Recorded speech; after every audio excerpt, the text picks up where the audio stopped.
Welcome to Happiness Isn't Brain Surgery with Doc Snipes. This podcast was created to provide you the information and tools Doc Snipes gives her clients so that you too can start living happier. Our website, DocSnipes.com, has even more resources, videos, and handouts, and even interactive sessions with Doc Snipes to help you apply what you learn. Go to DocSnipes.com to learn more. Hi, everybody, and welcome to Happiness Isn't Brain Surgery with Doc Snipes, practical tools to improve your mood and quality of life. Today, we're going to be talking about 21 practical tips to beat anxiety. This is based on a book that I've got coming out in 2 months. It's in press right now. Happiness Isn't Brain Surgery, 100 plus practical tips to beat anxiety. So look for that to be released in June of 2018, so not too long now. We're going to go over 21 of the tips that are in that book right now to give you an idea of some things that you can start doing now instead of having to wait till June to deal with your anxiety. So the first one, and I've talked about this in different situations, is learning the difference between emotional and factual reasoning. Just because you may feel anxious doesn't mean that it's necessarily a threatening or dangerous situation. When I get ready to go to a social function, I get a little bit butterfly in my stomach. I get a little bit of anxiety. I'm not one to do mixers, so I get a little bit of anxiety. But emotional reasoning would mean that I'm thinking about all the reasons that I need to be scared before I go into that situation. Factual reasoning is backing up and thinking factually about the situation. I'm going to this mixer. There's a lot of other people there. Many of them probably feel like me.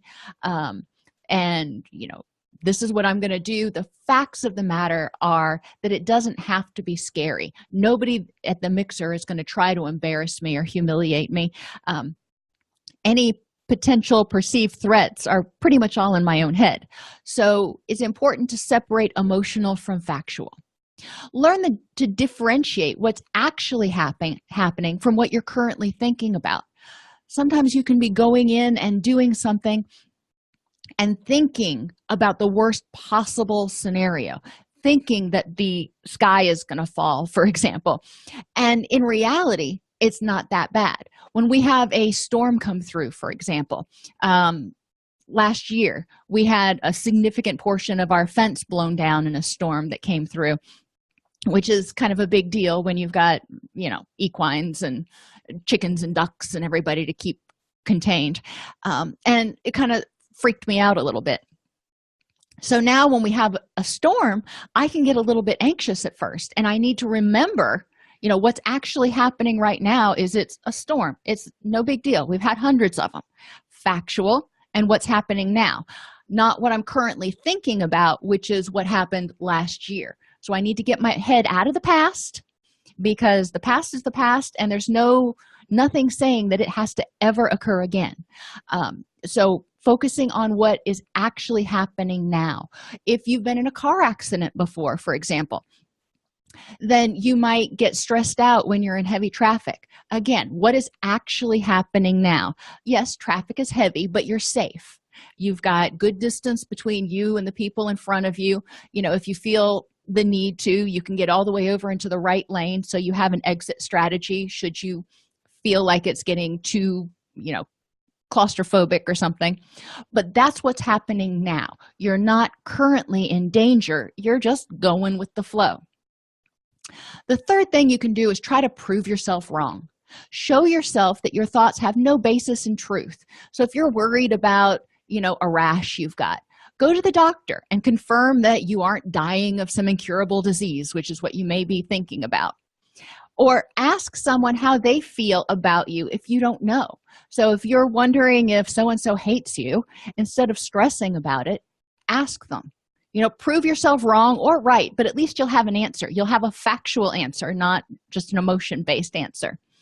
Don't live in the gray area when answers are available to you. Sometimes there aren't any answers. Sometimes you have a gray area, but if there are answers available, get them so you can let go of that anxiety or deal with it and move on. Number 4 is stop trying to navigate the path while the hallway is dark. You know that old saying that when one door closes, another door opens? And the follow-on to that is, but those hallways are a bitch. Yeah. It's dark. Before that other door opens and the first one is closed, you're in a dark hallway. That's okay. Don't try to make decisions when the hallway is dark, when you can't see what's going on. And this is what happens when you're upset. You kind of get tunnel vision when you get a lot of adrenaline going through your system. You get tunnel vision, and that can make things dark. It can make it harder to see all of your options. So wait until you're less upset. Get in your wise mind before you make any life-altering decisions. You may decide when you're upset, something bad happens at work, you're anxious about something, you may decide that you need to go on a walk. Okay, that's fine. But when you're anxious and upset and right in the midst of it, it's not the time to say, well, I'm going to quit my job. No, the hallway's dark. You need to be able to look at what are at least 3 options that you can consider when you are trying to figure out what to do. Number 5 is to unhook from your emotions. Instead of saying, I am terrified, say, I am having the thought that I'm terrified. And you may think to yourself, whatever, that's just semantics. But think about it this way. If you are a smoker, for example, or you like chocolate cake, if you think to yourself, I have to have a piece of chocolate cake, or I have to have a cigarette, it feels like it has to be done. There's just no question. If you say to yourself, I'm having the thought that I have to have a piece of chocolate cake or a cigarette, then that thought you can choose to act on or not act on. So it's separating it and making it so it's something that you can put away. Fire can burn your house down, or it can cook your dinner each night and keep you warm in the winter, which means it can be bad or it can be good. Your mind is the same way. Will you let it burn you out and cause you to feel helpless and hopeless, just spinning around with anxiety and what ifs and oh my goodnesses? Or will it help you turn into MacGyver? And whenever you face a challenge or something that makes you anxious, it will help you view that as a challenge and find creative solutions. Your mind can do either one. It can keep you spinning. I don't know if the younger people listening may remember sit and spins. We had those when I was little. You sat on this little disc and you turned and you just spun around in the same place until you got dizzy. And that's all it did. And that's what happens when we get stuck with our emotions. We're on our own little personal sit and spin. It's not going to do any good except for make us sick to our stomach. Now, if we take that energy and instead of sitting and spinning, we use it to address the challenge and view it as a problem that can be solved, then we're going to make some more forward progress. Number 7, realize that thoughts can be merely illusions. Think about all the things that you've thought about and worried about that have turned out to be nothing at all. You got yourself all in a tizzy over nothing. Think of all the time you wasted preparing for outcomes that would never happen, the what ifs. I'll admit I'm bad. I'm one of those people who usually has not only a plan B, but also a plan C. But I stop at plan C. I know people who have plan D, E, and F. And, that takes a lot of time and energy to have all those backup plans. So in the future, when you start to worry, ask yourself if what you're worried about is factual and probable. So if you're getting ready to go take an exam, you can worry that you're going to fail it. But that's a lot of worry, and you can start figuring out what you're going to do if you fail that test, which means you're probably going to fail the class, which means you can work yourself up into this whole catastrophic situation. Or you can say, is it factual? Is it probable that I'm going to fail this exam? Well, if you've done what you needed to, probably not. When people go in to have their HIV test done, there's typically a lot of anxiety going in to do that. And so people can get really worried and start coming up with all these plans of how they're going to tell people and what they're going to do if they're positive, and what they're going how life will change and all of this kind of stuff, and they get their results back and they're negative, and they expended amazing amounts of energy planning for the worst case scenario. So sometimes, especially if there's an answer to it, you're not living in the gray area, you're getting ready to get the answer, sometimes you have to be patient and just have faith that you will be able to handle whatever the answer is. Otherwise, you could be going in the completely wrong direction with your plans. Follow it to the end is number 8. Think about whatever you're worried about. Then imagine realistically what will happen and follow it to its conclusion. Your boss leaves a message on your desk that he needs to talk to you on Monday at 9 a.m. Be in his office. Well, that can be a little bit intimidating, no matter who you are, if your boss is doing that, and then you've got all weekend to worry about it. So imagine realistically what's going to happen. So think about, have you been doing your job? Have you been a decent employee? All right. Does the business seem to be going well, or are they laying people off? Realistically, is he going to call you in individually if he's going to do layoffs? No. So going through all those things in your head, you can figure out with reasonable accuracy what is likely going to happen, and at least whether the worst thing is likely going to happen. And if you go through those things and you say, yeah, I've been being a good employee, I've been on time, I've done all these things, the business is doing well, I don't think there's anything that I could be in trouble for, so I don't know what he wants. Wish I did, but I don't. And then you can distract yourself for the rest of the weekend, because you follow it to its conclusion. If there's nothing major that you've done wrong, then likely you're not going to lose your job, likely you're not going to get demoted, none of those awful things are going to happen. Likely you will meet with him and he'll say whatever he has to say, and then you'll go on about your business. If you stick with fact-based probable scenarios, you will often find that the outcome is not that scary. If you look over it and you go, yeah, I've been late 6 days out of the last 15 and I haven't gotten my work done in a month, well, then, yeah, you probably need to make some plans. But at this point, there's nothing much that you can do to change it, change whatever he's got to say. So being aware of what is likely and probable to happen.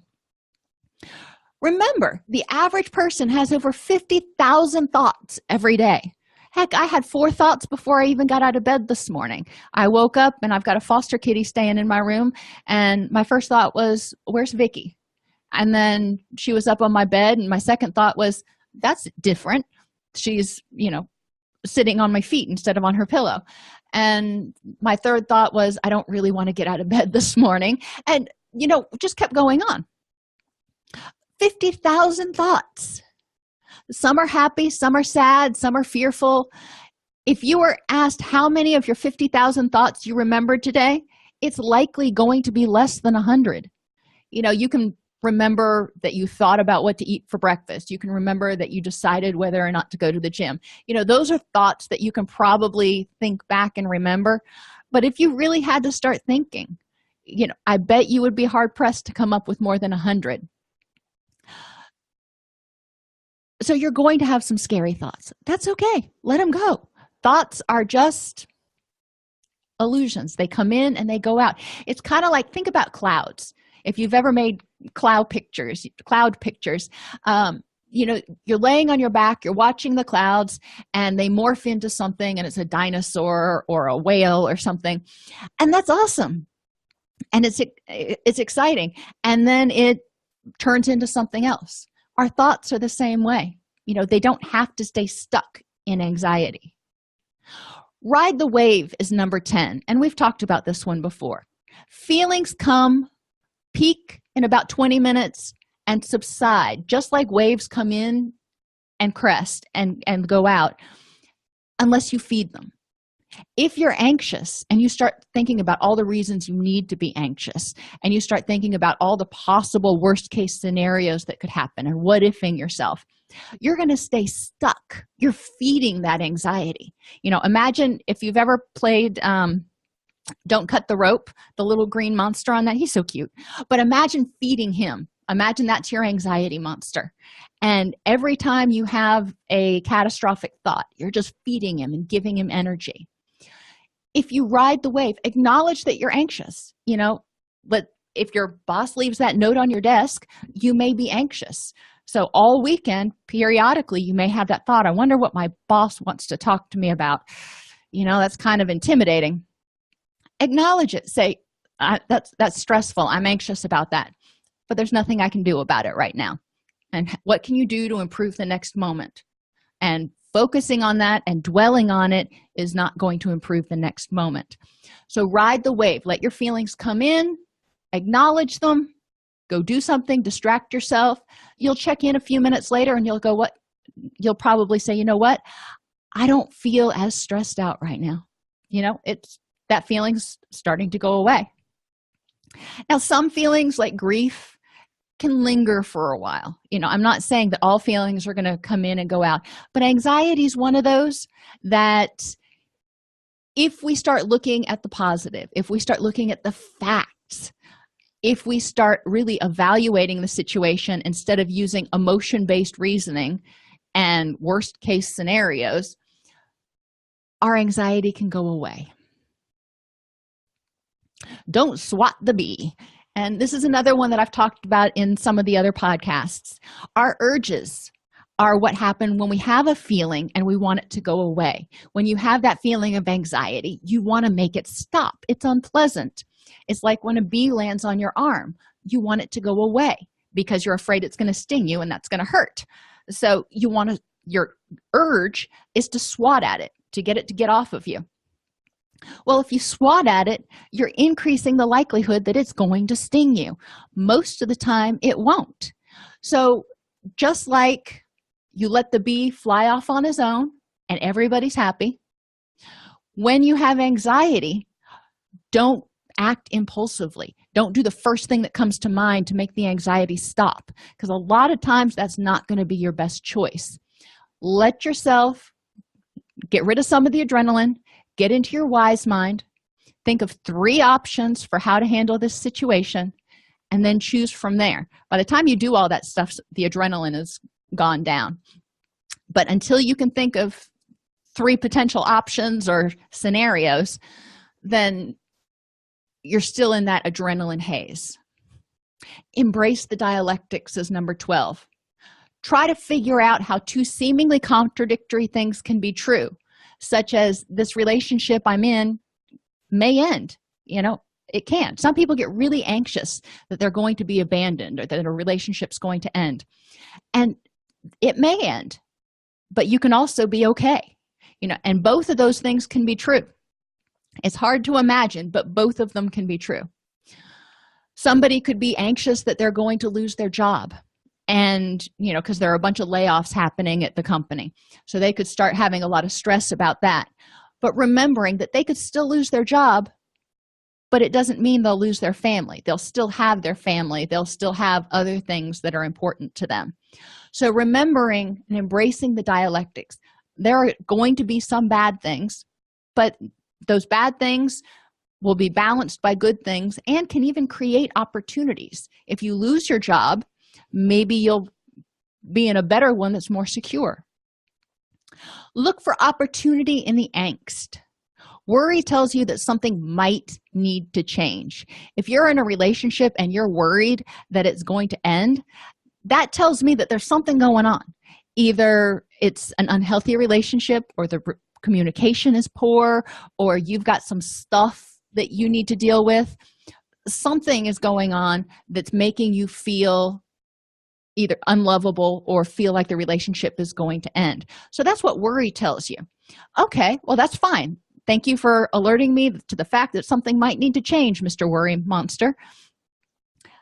Now, what's the opportunity? How can I embrace this and say, what can I do to improve this situation? Opportunities make up the majority of the iceberg that is in the reality you don't yet know and can't yet see. So if you're in this relationship and it ends, that's the tip of the iceberg, and that's the thing you don't really want to know about and you don't really want to see, and that's the awful thing, the elephant in the middle of the room, so to speak. But underneath the water, the bottom of that iceberg is much, much bigger, and it's all the opportunities that wait for you now that you're not in that relationship. So how can this be an opportunity for you to grow, to meet someone new, to explore something, to maybe get a job somewhere else and move to a different state, start over again? Who knows? What are the opportunities? Number 14 is to change your objective. The goal shouldn't be to feel good all the time. Nobody's going to feel good all the time. The goal is to be able to express a healthy range of emotion without suppressing it or suffering. If you don't have any days when you're sad, that likely means you don't have anything that's important to you that you've lost. And things that are important to us, we occasionally lose. We lose pets, we lose whatever, relationships, we lose people die, we lose jobs, we lose hopes, we lose dreams, we lose things. And when we lose those things, we're going to feel sad. That's your brain's way of saying that was important. We're going to miss that. Okay. So acknowledge it, experience it, and improve the next moment. You don't have to feel good all the time. Matter of fact, if you felt good all the time, it wouldn't be that rewarding. You'd just be like, yeah, this is normal. Now, if you have occasional sad days and occasionally get a little bit irritable, then when you feel happy, you're like, oh, I like this. We'll do this for quite a while. So you feel a difference and you feel that depth of emotion. Remember yin and yang. And if you look at it, you have the circle and then the little, apostrophe looking things that are together. But in each one, there's a little bit of the other. In yin, there's a little bit of yang. And in yang, there's a little bit of yin. You can't have pure happiness. There's always going to be a little bit of stuff that's not going quite right or not exactly the way you want, but it doesn't mean you can't be the majority of happy. When there's unpleasantness, and it can feel like there's a lot of it, but if you look in that unpleasantness, there's going to be a little bit of happiness, a little bit of opportunity, a little bit of something to be grateful for. So it's embracing the depth and quality of those emotions, recognizing that, okay, anxiety is kind of on the dark side. How can we turn this into an opportunity to learn and to grow and express the full range of emotions? Develop hardiness, commitment, control, and challenge. Hardiness means that you understand that there are dozens of things that make your life rich and meaningful, and you're committed to those things. Now, occasionally one of those is going to go wonky, and you're going to have to deal with it. But while you're dealing with that wonky thing, the other 11 things or more in your life that make it rich and meaningful and that you're committed to, they're still going well. So, for example, if work starts to go a little bit haywire and you're unhappy at your job, all right, you got to deal with that. But it's allowing you to put a roof over your head and you like your house. It's allowing you to put food on the table and feed your family. You love your family. They're really important. So your commitment to all those things makes life worth living, even though this thing over here not going so well right now. Control is the second part of it. Once you're looking at all those things that you're committed to, now, most of them you don't have 100% control over. That's just life. So focusing only on the things that you have control over. If you try to change things you don't have control over, you're going to make yourself depressed, anxious, upset, irritable. So don't do it. Ask yourself, is this something I actually can control? We can't control other people. We can't control other people's reactions. We can control what we do. The person who is worried that he's going to get laid off or fired, he can't control whether the business is doing well. He can't control what his colleagues are doing. All he can control is whether he goes to work, gets there on time, and does his job. That part is in his control.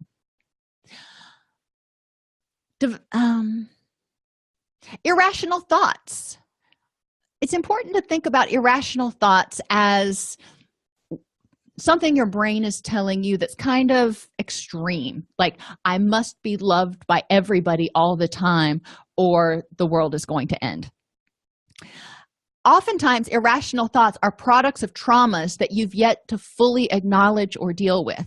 So if you grew up in a chaotic home environment and you have a lot of anxiety about relationships ending and people abandoning you, you may have some irrational thoughts that are telling you that you're not lovable or you're going to be abandoned that stem from that childhood trauma. So when you start getting anxious, you need to ask yourself, what am I afraid of? And why am I afraid of it? What is this really a threat right now? So what am I afraid of? This relationship ending. Why am I afraid of it? Because I don't want to be abandoned. Is this really a threat right now? When you're 6, fearing that a parent is going to abandon you is threatening. When you are 26, fearing that a relationship is going to end, it's unpleasant, but you can still feed yourself, you can meet new people, you can go on about your life. So it's likely not as imperative that you maintain that relationship. So, think about when you start getting anxious, is this a reaction caused by something in my past, or is this a reaction to something that's going on now? Accept the fact that everyone everywhere has weird, incorrect, disturbing thoughts that have no bearing on reality. We all have catastrophic thoughts sometimes. You're not a freak. You're probably not sick. You just have to learn to not be intimidated by your own mind. Your mind takes in information, but ironically, it's really not that smart. So we have to help it interpret that information. If I hear a loud noise outside, it may sound like a gunshot, but it could be a car backfiring. So initially I'll have a startle reaction because it was a loud noise. And I think, oh my gosh, there's a gunshot. And then reality sets in and I go, no, I'm in downtown. There's parking lot outside. It was probably a car backfiring. So making sure that you check yourself and check your thoughts to make sure that you're not just making a catastrophe when you completely misinterpret this situation. Stop gauging how bad things are by how much you panic. The more you panic, the more you panic. So if you get nervous about going to the doctor and think, oh, this must be really bad because I'm really stressed out, then you're going to get yourself even more stressed out because your heart rate's going to go up and your breathing's going to go faster, which is going to cause your body to release more stress chemicals. So you're going to feel worse. So don't assume that because you feel really bad, really anxious, that it's really that bad. You could have talked yourself into it. So instead of gauging how bad things are by how much you panic, remember to gauge how bad things are based on facts for it being a catastrophe and against it being a catastrophe. What are the actual facts in the situation? Identify your comfort zones and step back into them now and again. You didn't think I'd ever say that, did you? A lot of times I'm saying step out of your comfort zone. Well, it can be anxiety provoking. Moving past the place that you're comfortable with, out of your comfort zone, is a gradual process. Going too quickly is a recipe for stress. So when we take students, and I just did a class today on helping students transition from high school to college, that is a huge jump from one comfort zone to a discomfort zone, so to speak, because students just aren't used to living on their own and being away from mom and dad and all those different things. So it causes a lot of stress in college freshmen. But the same thing is true if it's a new job or whatever it is. Go in slowly, dip your toe in, see how it feels. Just like when you're getting into a cold pool, well, at least me, I don't do a cannonball into the pool. I put my toe in, let my feet get used to it, then let my calves get used to it, and I ease myself in so it isn't quite as much of a shock to my system and it doesn't cause me as much discomfort. But you can practice, and this is number 20, practice healthy discomfort. This means lean into your stress. Don't resist it. Acknowledge that you're anxious and go, okay, this means I'm getting outside my comfort zone, which means I'm growing, and that's awesome. It means this is a challenge, and that's a little intimidating, but it's also exciting. Accept how you feel, and remember you can tolerate it. Think back to times in the past when you've been anxious and you've worked through a situation. It wasn't the end of the world. Think about times in the past when you've been anxious and ways you've coped with it. I'm not asking you to lean into it and do it all by yourself. Call on those past strengths and tools that you've used to deal with the anxiety instead of running from it. Finally, practice radical acceptance. Learn to acknowledge the parts of your story you'd rather ignore, forget, or not admit. So choose to love your home, your body, and your work. Instead of saying, I am fat, ugly, and useless, and being upset, or saying everybody's going to abandon me because I'm not lovable. Let's practice radical acceptance. You are who you are, and you can choose to hate yourself, or you can choose to love yourself. You can choose to hate where you live and be miserable about it and go around like Oscar the Grouch, or you can choose to love where you live and make it a home and decide to change whatever you think needs to be changed. Choose to build your life from a place of gratitude and vision. Maybe you don't love everything about yourself right now. That's okay. That means you've got room for growth. So embrace yourself, love yourself as a human being, and say, okay, now there are things I need to work on. And use that vision to figure out where you want to go from here, because you've got a long way to go on your life's journey. When you build your life from gratitude and vision, then you're using your energy to grow and move forward instead of run from your own fears. So remember, anxiety is your body's response to what it thinks might be a threat. It's like that faulty fire alarm that goes off. It's trying to warn you, but in reality, there's nothing to be warned about. There are many ways to address your anxiety, including getting good nutrition, avoiding too many stimulants, getting plenty of sleep so you're not exhausted and overtired, exercise, which releases serotonin, get social support, reach out to those friends, and change your perspective. So instead of looking at the worst possible scenario, you're saying, what's the best thing that could happen? Or how have I handled similar situations before? Because I can do this. And add some happiness to your life. You really can't just eliminate anxiety or just eliminate depression. If you eliminate it, then there's nothing. You need to add some happiness to take its place. And that will help you start addressing your anxiety.